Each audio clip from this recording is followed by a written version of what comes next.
자, 보기 전체 화면. 자, 얘기한 대로 지난 시간엔 수학과 법에 대해서 얘기를 했고, 오늘은 수학과 문학에 대해서 얘기를 합시다. 수학으로 문장을 어널라이즈 한다, 분석한다. 한자로는 문법이라고 하는데요. 자, 여기서는 인간이 갖는 특징과 습관을 분석해서 그것을 문학의 그런 기법을 적용해 보는 분야가 문문법이에요.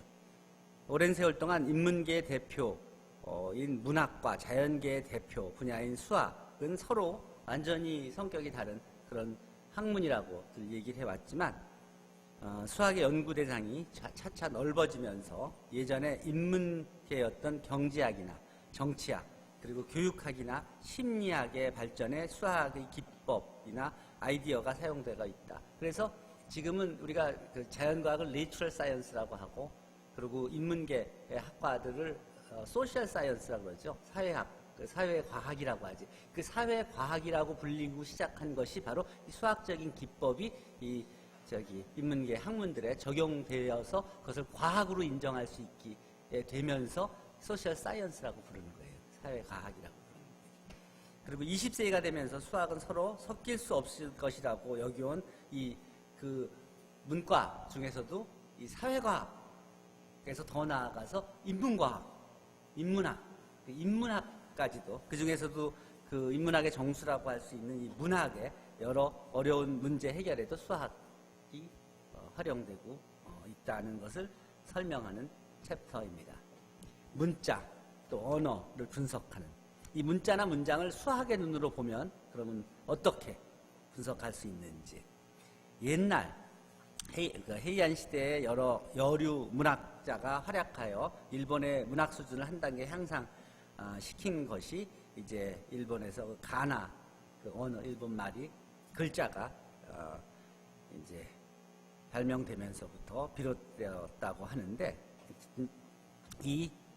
이런 그 변화는, 이런 문화의 이런 변화는 4세기에 중국의 한자가 일본에 수입되고, 그 다음에 그 책들이, 논어라든지 천자문 책들이 들어오고, 그리고 중국 글자하고 일본 문자들이 섞이면서 8세기에 만요 가나가 나오고, 9세기에 가타카나, 그리고 히라가나가 나오면서 일본 말이 됐다고 하는데, 실제로 여기에 우리말이 기여한 것도 굉장히 많은데, 그건 빼놓고 이 사람들이 이렇게 쓰죠. 그래요. 실제로 백제 문화가 일본에 끼친 영향이 상당히 큰데, 그 부분은 여기에서는 빠져 있어요. 자, 어쨌든 그 일본의 가나의 역사를 보면 9세기 경에 헤이안 초기에 이제 만들어진 것으로, 그 이전에 만요 가나의 일부를 형식화하고 초서체로 간략하게 만들어지기 시작했으며, 이게 어떤 우리나라 같이 세종대왕이 만들었다 뭐 이런 게 아니라 여러 사람들이 오랫동안 조금씩 개선해 가면서 장기적으로 개량되면서 완성돼 와서 아이우에오, 가기국에고 이런 식으로 가타카나 히라가나가 이렇게 쓰여져서 지금까지 사용되고 있다. 이런 글자를 이용해서 이제 문학들이 만들어지는데, 자, 그런 것들과 수학과의 관계를 한번 생각해 봅시다. 먼저 그 전에 이 좌뇌와 우뇌의 역할과 특징을 보면, 우뇌는 직관적이고 아이디어, 또 공간, 지각 능력과 관계되어 있고, 이건 아날로그 시스템에도 가깝고, 좌뇌는 논리적, 문장, 언어, 계산 등등해서 디지털 시스템에 더 가까운 그런 구조를 갖고 있다. 또 외국인과 일본어 사이의 관계를 보면은 그 존댓말이 되는 거 이런 특징이 있고, 감정 표현에는 우리가 얘기하는, 우리나라에서 얘기하는 물렁물렁 두근두근 이런 표현들, 아주 이런 표현들이 있고, 이런 그 만화에서는 특히 이제 의태어, 그러니까 형상을 표현하는 그런 단어들이 많고, 그 외에 이제 외국어들이 수입이 되면서, 나라가 개방되면서 이런 그 그 새로운 용어들이 생겨나기 시작했고, 그리고 뭐 가라오케라든지 뭐 스시라든지 망가라든지 뭐 가부키 스뭐 이런 그 외국어들이 이제 일본에 들어와서 동화된 그런 용어들이 많이 있고, 또 그런 걸 통해서 외국인들이 일본인에 대한 관심이 표현된 거를 보면, 뭐 예를 들어 옷에 이렇게 한자를 써갖고 이제 입는 그런 예들을 보듯이 옷에 써 있는 한자, 이런 것들이 외국인이 볼 때는 이게 이제 암호같이 도대체 무슨 말인가 이런 호기심을 불러일으키기도 하고, 그런데 그럼에도 불구하고 이런 그 모양이 차지하는 그런 의미를 알 수 없는 그런 문자들의 모양새가 이게 그 디자인으로 활용이 되기도 한다. 그러니까 여기서 쓰여진 게 이런 옷에 쓰여져 있는 그런 한자들이 암호같이 그렇게 보여진다. 뭐 이런 식의 말들, 신문에 실렸다는 그런 얘기예요. 예를 들어서 무도, 여기서 이 도라는 한자말의 이제 의미가 뭐냐 생각해 보면, 적의 머리를 가지고 악마가 있는 십자로로 나가다. 그래서 악마를 피하는 이제 부적 같은 그런 도가 그런 의미고, 이 유자는 어떤 의미냐면은 이렇게 사람이 깃발을 가진 그런 형상을 표현하는 게 유자인데, 이것은 무사 계급의 사람이 구역 밖에 나가서 정신적인 자유를 얻는 것을 형상화한 게 이 유자. 그러니까 유람한다 뭐 이런 식으로 할 때 그 유가 이제 그런 용어하고 관계되어 있다는 그런 이제 한자의 어원에 관련된 얘기를 이제 하면서 이제 문학을 열었어요. 지금 우리가 알고 있는 여러 가지 책들이, 사실 책이 오래되다 보면 책에 이제 표지가 떨어지고 또는 뒤에 이제 그 막장이 떨어져 나가고 그러면 저자가 누군지 모르는 채로 남아서 전해지는 그런 책들도 있을 수 있죠. 그 작자 불명의 그런 책들, 이런 익명의 책들은 그럼 어떻게 전해져 온 건가? 세계 곳곳에서 고대에 대한 탐구 및 연구가 진행되어 오면서 당연히 발굴된 유물과 유품에 대한 분석 및 연구가 필요한데 그 예로 수학 분야의 발굴로는 영국의 고고학자 린드에 의한 아메스 파피루스, 린드 파피루스라고도 하죠. 도낭에서 발견된 목간의 이 구구표, 구구셈 표 같은 거 등이 이제 그 발굴된 그런 그 사료인데, 이게 도대체 누가 언제 만드는 것이고 또 이게 의미하는 바가 뭔지 이런 것들을 이제 파악하는 그런 연구들이 있어 왔죠. 어떤 문화이나 고문서가 발견되면 그것이 언제 누가 썼는지를 밝히는 것은 굉장히 중요한 일이고, 예를 들어서 아메스 파피루스는 필경사의 이름 아메스가 기록되어서 기록자가 누군지 정확히 알려지게 됐고, 또 유명한 유클리드의 엘레멘트는 또 구장산술은 저자에 관련된 기록은 거기에서 찾을 수가 없어서 누가 쓴 건지는 파악을 할 수가 없고, 뭐 하는 이런 것들, 이런 것들을 파악하기 위해서 혼자서 하기는 굉장히 어려운 일이기 때문에 주로 이제 여러 전문가들이 모여서 공동 연구를 하는데, 이제 20세기에 프랑스의 젊은 수학자들의 모임인 니콜라스 브루바키가 당시까지의 현대 수학을 새로운 관점에서 공동으로 총 정리한 예로 보아 이게 이런 그 문무법하고 연결을 시켰는데, 여기서 이 브루바키를 소개한 건, 이 브루바키가 사실은 많은 그 수학 그 스탠다드 텍스트북을 써내면서 현대 수학에 큰 그 변화를 리드했는데, 이 도대체 브루바키가 누군지를 알 수가 없었어요. 오랫동안. 그리고 지금까지도 정확히 이제 누구라고 공개적으로 그 사람들이 내가 저자라고 얘기한 적은 없어.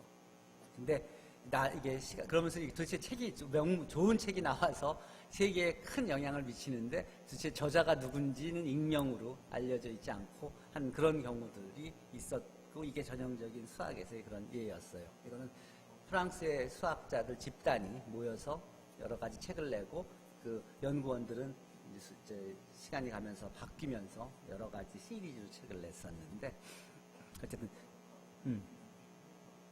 필명이죠. 이 필명이에요. 여러 사람들이 모인 필명으로 브루바키로. 그리고 또 섹스피어가 쓴 다양한 그런 문헌들이 있는데, 그래서 이 섹스피어가 너무나 엄청나게 좋은 작품들을 너무 굉장히 많이 썼으니까 한 사람이 이렇게 다 이걸 할 수 있었을까? 혹시 이것도 여러 사람들이 같이 한 거라든지 누구 도움을 받아서 한 건 아닌가 하는 이제 그런 의문이 제기가 됐었고, 실제 섹스피어 작품들을 분석해 보니까 한 사람이 인간의 모든 비극과 희극, 또 평민과 귀족 생활을 다 경험하고 실제 그렇게 다양한 내용의 책들을 단독으로 쓰기는 이 불가능한 거 아닌가 하는 그런 생각들을 하게 되면서 섹스피어의 책들도 실제로 분석을 다 해 봤어요. 자, 그걸 정리한 표가 여기 있는데, 동서고금의 유명한 도서와 저자들을 보면은 이 아메스 파피루스는 이제 아메스가 썼고, 유클리드 원론은 유클리드가 쓴 것 같긴 한데 이제 실제로 이제 언제 어떻게 썼는지는 불분명하고, 또 이게 혼자 다 창조한 것인지 아니면 다른 사람들 걸 다 모아서 그냥 쓰기만 한 건지 그런 것도 정확하지 않고, 구장사스도 마찬가지로 이게 저자가 불분명하고, 또 이게 한 사람이 한 건지 여러 사람이 한 건지, 또는 이전에 있었던 사실들을 다 묶어서 쓴 책인지 뭐 이런 것들, 그럴 가능성이 훨씬 더 많고, 9세기에 이제 아라비아에서 나온 그런 그 알제브라 책은 알콰리즈미가 쓴 책인 게 이제 규명이 됐고, 13세기에 리브 아바치는 이탈리아에서 나온 피보나치가 이제 저자로 정확히 표시돼 있고, 그리고 17세기에 진겁기는 만화책 전에 소개했었던 것이죠. 요시다가 쓴 책이고, 여기서 이제 니콜라스 브루바키에 대한 얘기가 나오죠. 프랑스의 10여 명의 수학자 집단이 모여서 만든 그룹이고, 시대에 따라서 이제 구성원의 일부가 계속 바뀌면서 현대까지의 수학을 모두 재구성해서 집합, 위상, 변환 등에 관한 책들을 썼고, 이 브루바키라는 이름을 그럼 그 집단에서 왜 그걸 골랐냐 하니까 터키어로 이게 보스를 쓰러뜨려라 하는 그런 의미를 듣고, 그리스 독립전쟁 시에 게릴라 대장 이름이 브루바키였다는 그런 설도 있고, 또 프로이센 프랑스 전쟁에서 이름을 날린 장군의 이름이 브루바키였다, 또 뭐 등등. 또 그리스의 부호인 브루바키가 이 집단 이 사람들을 다 요트에 초대해서, 그래서 그런 그 모인 사람들이 그런 이름을 쓴 건 아닌가 하는 그런 얘기가 있는데, 어쨌든 어떤 주제를 한 사람이 집필한 후에 여러 사람들이 토의하여 그것을 더 정확하게 다시 새로 써서 한 권의 책을 만들었다고 합니다. 이 브루바키에 대해서 좀 알고 있는 사람들이 있어요. 이 브루바키가 이 책을 쓴 동기가 뭐였냐면, 이 브루바키가 프랑스 수학이 유럽 수학에 비해서, 유럽의 수학, 특히 독일의 수학에 비해서 훨씬 더 낙후돼서 이게 자꾸 독일을 쫓아가려고 노력을 하는데 아무리 노력해도 쫓아가지 못하니까, 그러니까 좀 다른 식으로 접근해야 되겠다. 그러려면 이 독일 책을 공부해서 뭐 가리키고 이런 걸로 해서는 독일을 따라갈 수가 없고, 그거를 잘 정리해서 좋은 교재를 하나 써서 그 좋은 교재를 갖고 프랑스 학생들을 가리키면, 그러면 걔들은 그거를 오랜 시간을 두고 독일어를 배워서 독일 원서를 공부하면서 따라가는 것보다 훨씬 짧은 시간에 그 지식을 쉽게 이해하고, 또 현대 수학까지 우리가 잘 써서 소개를 하면, 그러면 기초뿐만 아니라 최근의 트렌드까지도 이해하게 되니까 그런 현대 문제에 바로 뛰어들 수 있게 그런 다리를 만들어줄 수 있지 않겠냐 하고, 프랑스에서 최고 수준의 젊은 수학자들이 모여서 이제 교재를 쓰자. 그래서 쓴 첫 번째 책이 학부 해석학 교재였어요. 그 이전에 독일에서 많은 책들이 있었는데 그게 잘 막 연구서적 같이 쓰 있고 논문들 쓴 걸로 써 있고, 그러니까 읽기가 굉장히 까다로웠던 그거를 이미 유명한 수학자들이 된 사람들은 다 내용은 알고 있으니까 그걸 아주 쉽게 풀었으면서 교재를 만들었 거야. 그 교재를 만들어서 이제 학생들을 가리키니까 프랑스 학생들이 그 책을 보고 공부하면서, 그러면서 그 책이 쉽게 썼으니까 학부생을 중심으로 대상으로, 그러니까 읽기가 쉬웠을 거 아니야. 원서로 다른 나라 걸 배우는 거고요. 쉽게 따라가면서, 그러면서 중요한 건 그 뒷부분에는 최근의 디벨롭먼트까지를 담아놨다고. 그러니까 젊은 20대 초반의 학생들이 쭉 쉽게 배우면서 그냥 그 현대 수학까지도 그냥 이해하고, 거기서 미해결 문제들 뭐 이런 것들을 그냥 풀어가기 시작하는 거예요. 그러면서 프랑스 수학이 완전히 다른 그런 학문으로 태어났어요. 그래서 수학자 지니얼러지를 찾아보면 그 프랑스 수학자들은 스승이 없는 수학자들도 많아요. 스승이 스스로 공부해서 세계적인 학자가 된 사람. 프랑스 수학자들이 특히 그래요. 독일은 막 계보가 쭉 해서 그냥 몇백 년 동안 400년, 500년, 600년 동안 계보가 올라가요. 누구의 스승은 누구고 누구의 스승은 누구의 스승은. 프랑스는 갑자기 튀어나온 수학자들이 많아요. 왜냐하면 이런 접근법이 달랐기 때문에.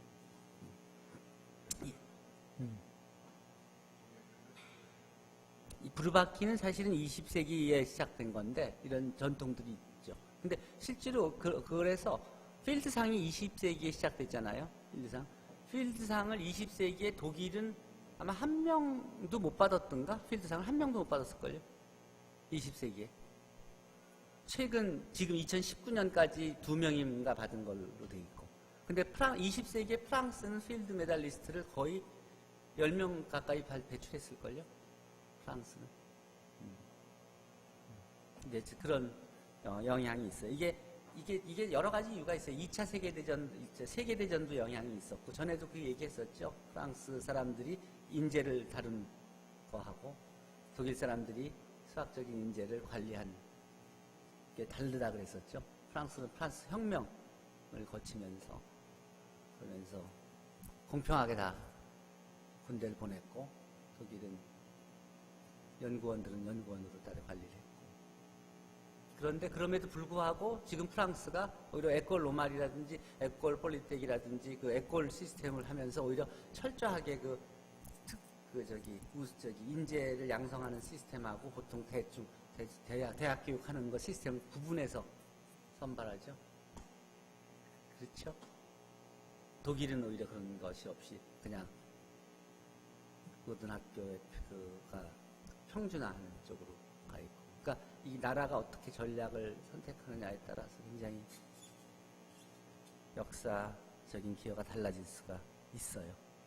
어쨌든 이게 부르바키에 대해서는 몇 년 전에 그 책이 따로 한 권 나와 있어요. 도서관에도 있어요. 책 찾아서 보고 필요하면 나한테 오면 내가 빌려줄게요. 내가 빌려간 책들 다 가져왔죠. 갖고 또 다른 책 궁금한 거 있으면 내 방에 많이 있으니까 내가 빌려줄게. 자, 저자불명의 협박장. 사람들이 잊어버릴 때쯤 되면 또 발생하는 사건 중 식품회사에 거액을 요구하는 협박이 있다. 워드 프로세서 시대인 오늘날에는 필적 감정이 어렵기 때문에 이 문장 분석을 통해서 범인을 찾아야 한다. 2006년 산텐 제약에 이어서 니싱 식품의 협박장이 날라왔는데 이 분석 결과 양쪽 문장의 특징이 달랐다. 그래서 같은 사람이 이제 협박한 건 아니다. 이게 신문에 이렇게 나는 거예요.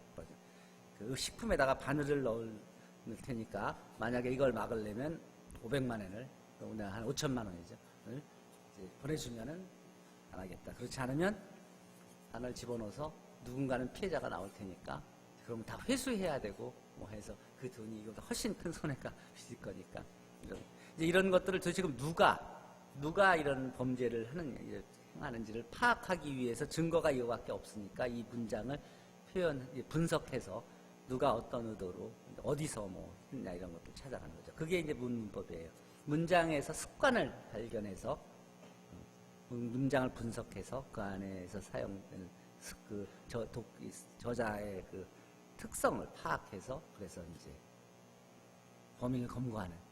자, 문장의 특징을 상관도로 나타내는 연구를 하기 시작했는데 여기에 이제 뭐 1999년도에 대학 입시에 대한 얘기도 있고 뭐 여러 가지 내용들이 있는데 어쨌든 내 문장의 습관은 어떤가 이런 것들을 보면 문자의 수, 길이 또 사용된 한자의 수, 또 이들 둘의 관계를 갖고 그래프를 만드는 방법도 적용될 수 있고 또 임의로 선택한 페이지에서 13개의 문장을 조사하여 보면 그들 사이의 유사성이 어떻게 있는지를 보기도 하고 또 다른 사람의 책에서 각각 13개의 문장을 뽑아서 특징을 해서 서로 비교해 보기도 하고 그래서 나스메 수세키의 도련님이란 그런 책의 머릿글과 당일 어떤 신문에 기재된 교육논단의 머릿글을 이제 비교해 보니까 표와 상관도에서 알 수 있듯이 사용하는 문장에 이 저자의 차이가 있음을 알 수 있습니다.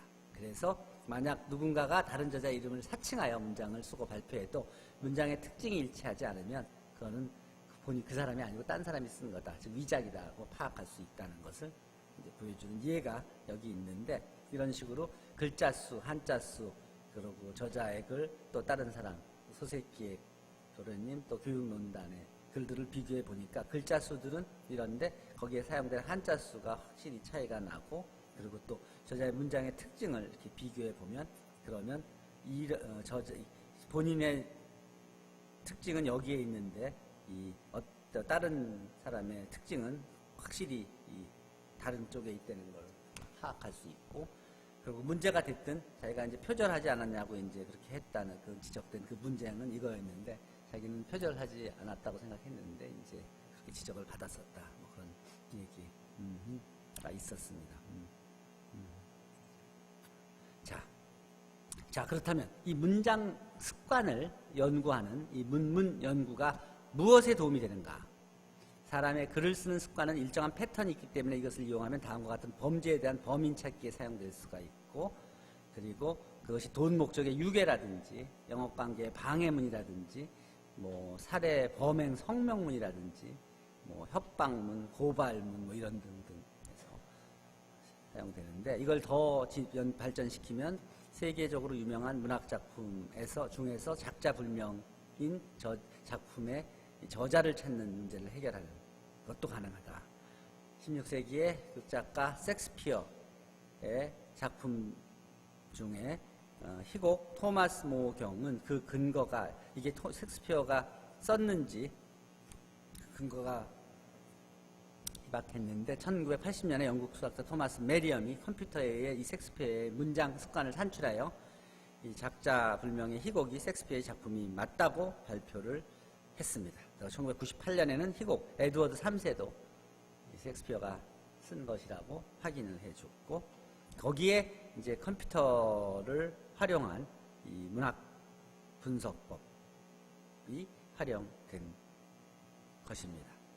일본에서도 그런 예들이 있는데, 13세기에 니치렌 성인, 일본 불교계의 스님인데 이 사람이 쓴 수많은 저작물을 분석해 보니까 제자가 쓴 것과 저자불명의 작품이 막 섞여 있었다. 문부성의 통계수리연구소가 대형 컴퓨터를 사용해서 이 니치렌 성인의 작품들을 분석해 본 결과 본인의 작품이 24편, 제자가 쓴 작품에 자기 이름을 단 게 5편, 또 가짜 작품, 그 사람들이 쓰지 않은 작품이 16편, 그리고 누군지 파악할 수 없는 그런 작품이 5편.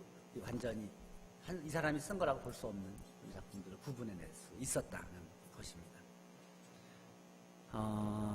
그래서 그런 것들을 파악해내는 게 실제로 섹스피어 박물관에 가서 직접 찾은 거, 그런 거, 문장의 습관으로 저자를 알 수 있다는 그런 신문의 원고를 쓴 저자, 이게 이제 그 토마스 메리엄이라는 사람이죠. 이 토마스 메리엄은 베이싱 스트로크 테크니컬 컬리지에 강사했는데, 아버지는 통계학자이고 어머니는 문학을 했는데, 이 사람이 컴퓨터를 통해서 희곡 토마스 모어경의 책에서 41개의 문문을 추출하여 율리우스 카이저, 또 헤라클레스, 또 티투스, 안드로니쿠스 이 세 작품을 비교하면서 40개의 문장 특징이 완전히 일치했기 때문에 이건 같은 작가가 쓴 거 확인했다, 이렇게 썼던 것입니다. 그냥 어쨌든 이런 식으로 컴퓨터가 이제 이런 연구에 활용이 됐고, 또 지금은 이제 지문 같은 것도 마찬가지로 패턴을 인식하고 하는 게 다 컴퓨터로 다 하죠. 자, 수학과 문학의 접점. 이게 바이어스트라스가 시인의 마음을 갖지 않는 수학자는 진실한 수학자가 아니다라고 얘기를 했었는데,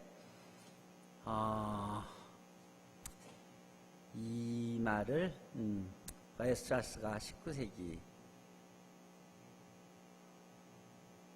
말에 한 말이고, 그 제자가 소냐 코발레프스키인데, 이 제자도 실제로는 문학도 하는 유명한 여류 수학자죠. 여자는 사실은 수학 공부를 시키지 못하게끔 해오던 독일에서 이 소냐 코발레프스키아의 그 재능을 발견하고 대학이 목욕탕이냐, 왜 남자 여자 구분하느냐고 그 항의해서 입학을 허가시켜줘서 교육 기회를 제공한 게 이 사람입니다. 또 여러분들이 잘 알고 있는 루이스 캐럴의 이상한 나라의 앨리스, 이 작가가 실제로 누구냐면은 이 찰스 다슨이라는 옥스퍼드 대학 수학과의 교수였고요. 그러니까 수학하면서 필명으로 이제 문학 작품을 썼던 것이죠. 근데 자세히 보면 이 찰스 다슨의 전공은 기호 논리학이라서 어떤 의미로는 이제 수학 중에서 좀 문학에 가까운 분야였기는 하다 이렇게 얘기는 한 겁니다. 20세기에 들어서 컴퓨터가 이제 성능이 발전되고 또 모든 사람이 쓰게 되면서 그러면서 수학계는 제2의 새로운 수학의 시대로 이 무작위, 또 퍼지, 카오스 등을 포함한 연구가 시작되어 이제 문학 분야까지 연구 분야를 넓혔고, 그리고 이 문학에서 그동안 해결되지 않았던 많은 문제들을 해결하는데 수학이 사용되기 시작하였습니다. 수학과 문학이 극과 극의 학문으로 서로, 이 수학은 논리적이고 이성적이고 객관적이지만 문학은 정서적이고 감성적이고 주관적인 이 완전히 다른 분야에 있는 이 두 분야가 서로 이렇게 학문적인 연관성을 가지고 있다는 것도 재미있고, 또 그런 의미에서 이 문학과 수학을 자세히 분석해 보면 문학은 이 순수 문학 이야기부터 이 뭐 추리 소설, 계량 문헌학, 뭐 기호 논리학, 동화 이런, 또 그 수학은 기하학, 순수학, 기하학뿐만 아니라 뭐 수리 언어학, 또 기호 논리학 등 이렇게 약간 오버랩이 이렇게 겹치는, 이제 문학과 수학이 실제로 오버랩이 있는 그런 분야들이 사실 이렇게 있다. 그래서 우리나라에서도 지금 이 수학 소설을 쓰는 사람이 있어요. 이것이다라는 책을 쓴 사람도 그게 문학 작품이지만 완전히 수학적인 백그라운드 거고, 연세대 요업공학과를 나온 사람인데 KDI의 연구원으로 있던 분인데, 그분이 이제 연구원으로 있으면서 글을 쓰기 시작해서 글을 쓰는데, 이제 글을 쓴 책들이 대부분 수학을 엄청 좋아해서 그 모든 책을 쓸 때 수학적으로 써요.